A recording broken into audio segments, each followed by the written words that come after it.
Hello, in this video, I'm going to show you how to make an almost free and really easy vegetable broth that you can use for soups, for rice dishes, and other times when you might use a broth or a stock for cooking. If you want to do this, you don't need much. You need some scraps of fruits and vegetables, which we'll talk about in this video. You'll need water, and that can just be plain tap water.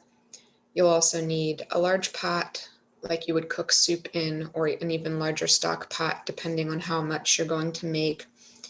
And you'll need, or you can use a slow cooker, and then you'll need potentially salt, pepper, or other spices, but those are not necessary. And I'll say a couple of things about that through this video. Why make your own homemade veggie broth? Well, for one thing, it's economical. It's practically free if you follow the basic recipe that I recommend here, where you use scraps of produce that you are going to actually just discard or compost. It's also really easy, it's healthy, and you can control the ingredients better than you can if you buy a ready-made broth in the grocery store. And it may not sound like this is true for those who are used to eating meat and using chicken stocks more often, but vegetable stock can enhance the flavors, and I'll talk a little bit more about why that's the case too. This table provides you just a quick comparison of some of the things that you might think about when you're trying to decide what kind of broth or stock to use. All of the ready-made versions are higher in sodium than if you make your own, whether your own homemade chicken stock or your own homemade vegetable broth, as long as you're not adding a lot of table salt. And I'll talk about what I recommend for that as well. And vegetable stocks are going to provide you with certain kinds of nutrients. There are nutrients as well in a good homemade chicken stock, but you're not going to get necessarily as much, and you're going to get more saturated fat in a homemade chicken stock than you would in your homemade veggie broth. Plus, it's just cheaper. This is so easy and cheap. If you're going to ever use vegetable stock, this is the way to go as far as I'm concerned. So to make this, you'll need to gather your scraps of fruits and vegetables that you would like to use. You don't necessarily want to use every single kind of produce for your vegetable broth, and I'll make some recommendations as well. But the ones that you are going to gather, you might want to do this over time. It took me several weeks to gather the scraps for the batch that I made over the weekend. So think about it in terms of a longer term goal, and be prepared to freeze those scraps in a Ziploc bag. For example, if you get a nice gallon-sized Ziploc bag, you can just start to throw your scraps of produce that you're going to use into that. And once you have a gallon-sized bag, you can make a nice batch of vegetable broth. I've only just started to gather my scraps again because I just made a batch of broth over the weekend. So I just cooked again yesterday, and these are the bits and pieces from what I saved from yesterday, which isn't much at this point. It's probably only 1.5 to 2 cups at the most. But once I get to a larger quantity, I'll be able to make some more stock. If you have anything that you know you're going to use immediately, you don't need to freeze it, but anything that you know is going to need to be put on hold for a little while, just go ahead and freeze it, because once you've got these scraps, they'll go off pretty quickly. And just make sure that you wash them, and wash them thoroughly before you freeze them. That will make it really easy when you're ready to use them. You can pull them out of the freezer. They don't even necessarily need to be defrosted. They can go straight into the water. So what produce do you want to gather? There are certain ones that will offer better flavor depending on the kind of flavors you're looking for, but the ones that are most recommended are onions and shallots, leeks and scallions, garlic, mushrooms, carrots, celery, peppers, tomatoes. You can use fruit if you're planning on using, for example, there are certain recipes that call for apple. You could take the top of the apple or the core of it and cut that off and use it. But for the most part, we're talking about the kinds of fruits that we actually think more of as vegetables, like tomatoes and peppers, rather than those sweet fruits like citrus fruits and peaches and apples and berries. But you can use those if you know that you're going to be making a soup or other dish that calls for those kinds of fruits and it calls for a broth, then go ahead and use some of them. Otherwise, you might just stick with basics that you know that you generally cook with. And the list that's here is a list of ingredients that are relatively easy to get and that will complement each other. Things to avoid: you want to make sure that there are no bad spots on any pieces that you're saving. You really just only need those ends, the parts that you're not going to use to actually cook. You can cut off any bad spots and then just wash thoroughly and you're ready to go. Make sure that the dirt and the sediment that might be on there, especially from those kinds of fruits and veggies that are in the ground, make sure that the dirt and the sediment is off. And then you might avoid bitter tasting vegetables like cruciferous vegetables. You might also avoid the onion skins and the greens from the carrot. You can use the very end of the carrot top, but maybe avoid the greens if you want to avoid bitterness. But there are two reasons you might go ahead and just use those pieces anyway. One is that some of us like bitter flavor. The more complex our food is, the more enjoyable it can be if you tolerate or even like a little bit of bitter flavor. And I will mention a bit more later about this, but there are certain things that you are going to probably cook with, both when you make this broth and when you use the broth later, that will actually help to temper the bitterness anyway.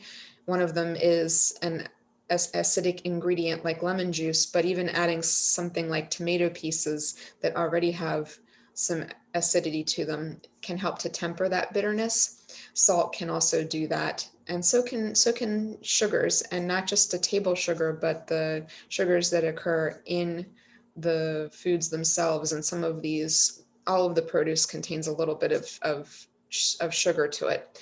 So you won't necessarily even detect as long as you're not making a stock that's completely made of, for example, broccoli stems and other cruciferous stems. But if it's got a nice mixture of things, I wouldn't worry about it too much. But if you're really concerned, you can just avoid them.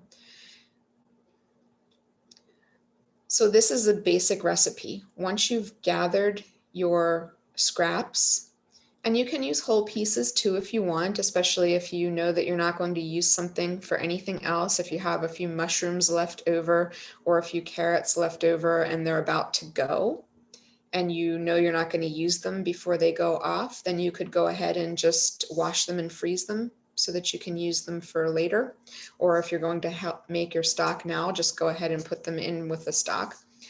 But once you've gathered whatever it is you're going to use, you want to put 4 to 6 cups of that produce into a pot or a slow cooker, and then add 6 to 8 cups of cold water, or you can adjust if you have more produce and want to make more broth.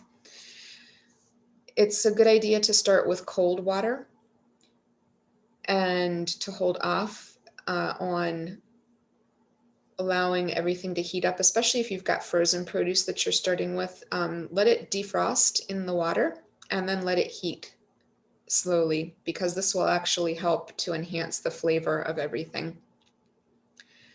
You can also at this point add spices if you'd like to, but you can also just make a basic broth if you are going to want to have it for all general purposes. You can add a little salt, but be careful about that. The more salt you add, the more sodium you've got per serving.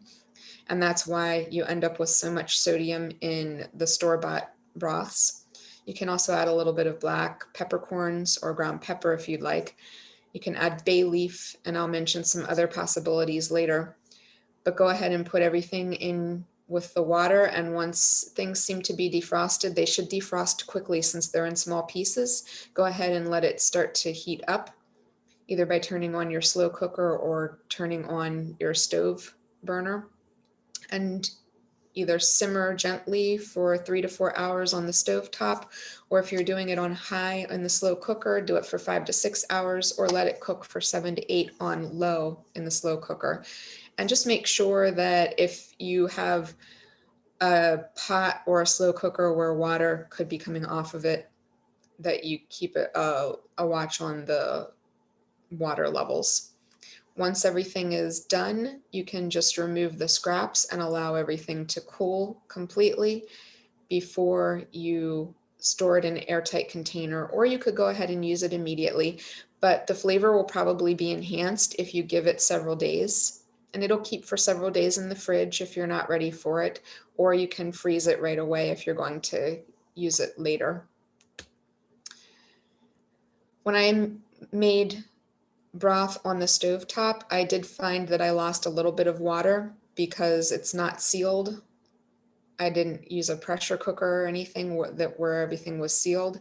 So I did lose a little bit of water and had some water reduction. Didn't quite get as much broth as the water I initially put into it. So you might want to watch for that, and just especially to make sure that it doesn't get down too low. But if you do it in the slow cooker on low, I find that at that level, I don't lose any water. And in fact, I end up with a little bit more broth than the water I add, because some of the vegetables have a lot of water in them to start. And so some of that water will come out into the broth as well, along with some of the nutrients and other molecules that provide it flavor. So be prepared to have approximately the same amount of broth as you added for water, give or take, depending on the liquidity of your vegetables and depending on how sealed the slow cooker or the pot is on the stove top. So flavor. If you are used to cooking with chicken broth or other meat broths and stocks, then you might be thinking that vegetable broth is not going to be as flavorful, and that does not have to be the case.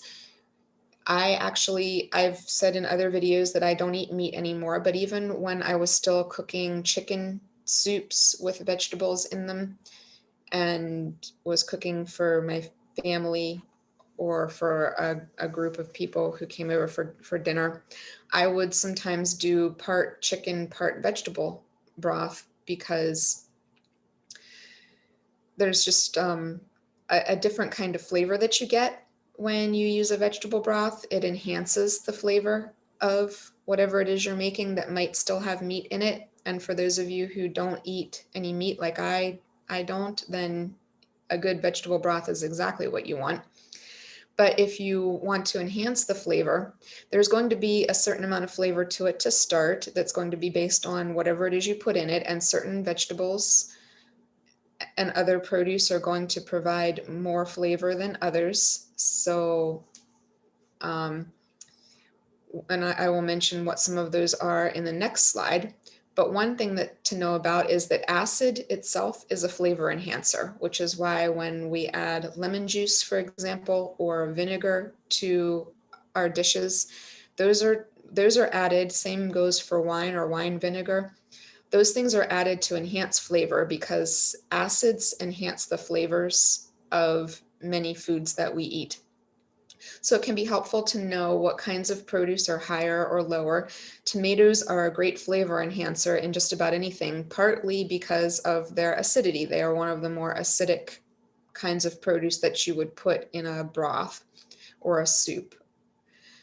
Other vegetables that I've mentioned here are less acidic, but some of them are still great flavor enhancers. And this can be good to know if you're also trying to reduce the acid in your foods, to be aware of finding those vegetables that are lower in acidity so that you can keep your broth and the dishes you're making with it lower in acidity for your own dietary needs. But vegetables and other produce of different kinds will enhance the flavor all by themselves. You don't even need to add anything extra. So if you choose things like onions, shallots, leeks, or scallions, any one of those or a combination will help to enhance the flavor. And the same goes for garlic and ginger, but also, as I've mentioned, peppers and tomatoes and mushrooms. Mushrooms are great for providing a savory flavor to our foods. So if, as you can see in the picture of the broth that I just made in my slow cooker, I had mushroom stems because I made a curry last week that didn't really need the stems, and I knew I was going to make some broth, so I just washed the stems and I stashed them in the freezer until I made the broth. Other times I might go ahead and use the stems to cook because the recipe calls for it, but in this case I saved the stems specifically for making broth. All of these are good for providing flavor. Other things that you can do that don't require any additions, just knowing to do it when you're making your broth. One thing, as I've already said, is to start with cold water and then gradually increase the heat, because different kinds of molecules that are in different kinds of produce break down at different temperatures. And so in order to benefit from all of those different types of flavor molecules that are in the produce, you can start cold and gradually increase to higher temperatures. And then that will guarantee that each kind of molecule is going to break down at some point if you're interested in the science of it. You can also cut your scraps into smaller pieces if you want to help to enhance flavor, because the more of the vegetable or fruit or herb that is in contact with the water directly, the more flavor your broth is going to get. Other things you can do that are additional beyond just having those vegetable scraps and being careful about the way in which you mix with the water. You can add certain things to help enhance the flavor. All of these I would recommend adding at the end when the broth has had a chance to cool, because higher temperatures can basically impede the amount of enhancement that these different acidic products offer. So you can add tomato paste or puree, a tablespoon or more for each quart. I do this if I have tomato paste that needs to be added, that needs to be used up. You can also use wine or wine vinegar.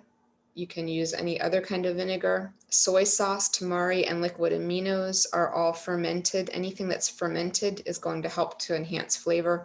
And you can add lemon or lime juice as well. Just remember that some of these that are ready-made items like soy sauce and tamari could have some sodium and other things added to them, so pay attention to labels if these are concerns. As far as things that aren't necessarily prepared other than to dry the herbs, you can add some of those to add some flavor as well.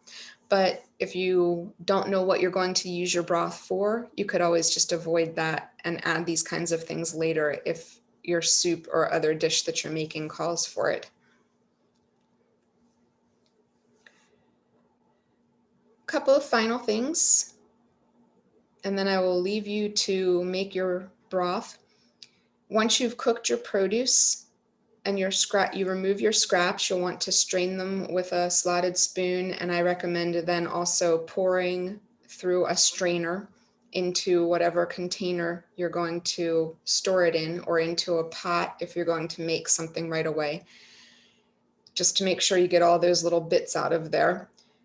Once you've got those scraps, you can just chuck them if that's what you usually do. you've gotten more use out of them than you would have if you've thrown them out before making broth. But you can also still compost them. Compost doesn't have to be about raw produce. You can use cooked produce as well for composting if you do compost your produce scraps. So know that that's an option, and it puts even more use to your produce. So with the basic recipe, I mean, you could mess up if you add too much of lemon juice or vinegar or wine to your taste. It's better to start light on these things and just taste after a little bit and see if that tastes good to you, rather than adding a bunch and then finding out you added too much. But if you're starting with just a basic broth, which is the produce scraps and the water, you really can't go wrong. The only things you can do wrong are not washing the scraps so that you end up with dirt and sediment and maybe other things on it, not turning on the stove or the slow cooker, obviously, and not straining the scraps from the broth. Those are the things that could potentially, but even that you can fix. So it's really easy, it's really cheap, and it's healthier than getting something from the store because you can control the ingredients that are in it, whether it's to avoid certain dietary restrictions, like if you can't eat peppers or you can't eat onions, or if you're trying to keep the sodium down. Any of those things you can control so much better than trying to find a store-bought broth.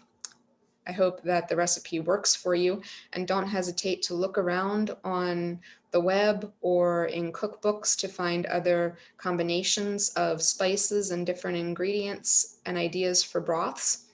There are Indian broths that you can make that do call specifically for cruciferous vegetables, and different kinds of broths related to Asian style cooking in different cultures.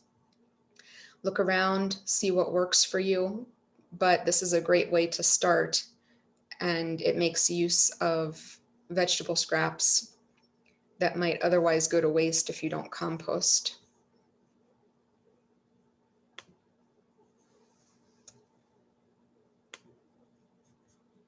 So thank you for viewing the video, and I'll see you next time for the next video.